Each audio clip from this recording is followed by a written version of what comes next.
Joining me now is Tennessee Senator Marsha Blackburn. Thanks so much for taking the time to join me tonight, Senator. I know that you are someone who's very familiar with the battle that's played out in recent years over abortion politics.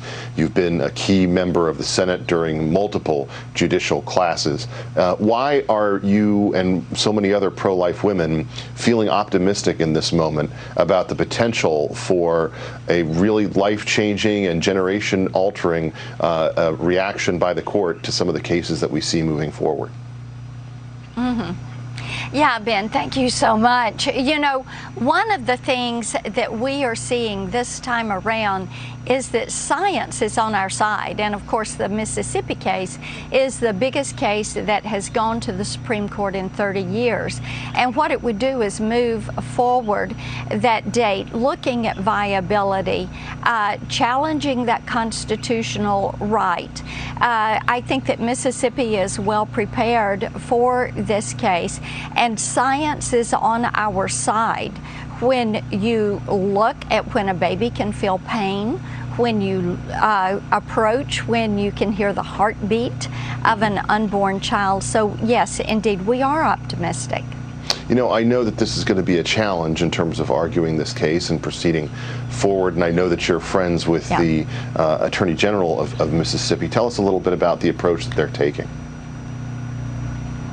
Yes, I think that they have done this well. They've handled it all in-house, and Mississippi's Attorney General Lynn Fitch is very well schooled in this. She, in her challenge to the court, she asked for a revisit of that constitutional right to an abortion, which of course leads you to Roe v. Wade. The other thing that I think provides so many Americans optimism on this is that there have been 76 amicus briefs filed in favor of the Mississippi lawsuit. And then also the other thing is that when you look at polling writ large, only 29% of the American people favor abortion after you get past that first trimester. So this is something that, as I said, science is on our side, public opinion is on our side, and it is leading people to rethink this.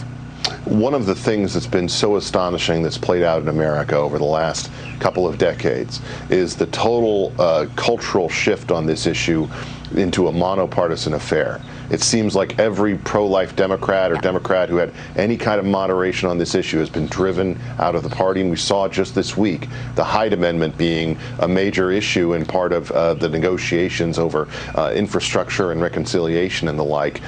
Do you think that we've really had a situation here where one party has become increasingly extreme because of the loud voices on the pro-abortion left? I think you're precisely correct on that. I have so many friends who are now grandmothers, and they talk about how they once were in favor of abortion, but now, because of seeing those ultrasounds, hearing those heartbeats, they're beginning to say, no, we can't do that. And when you look at the shift that has taken place, you have seen people that were moderate Democrats who now classify themselves as independents because they are no longer pro-abortion. And they feel like there should be restrictions that would bring the U.S. in line with other nations when it comes to limiting the availability of abortion.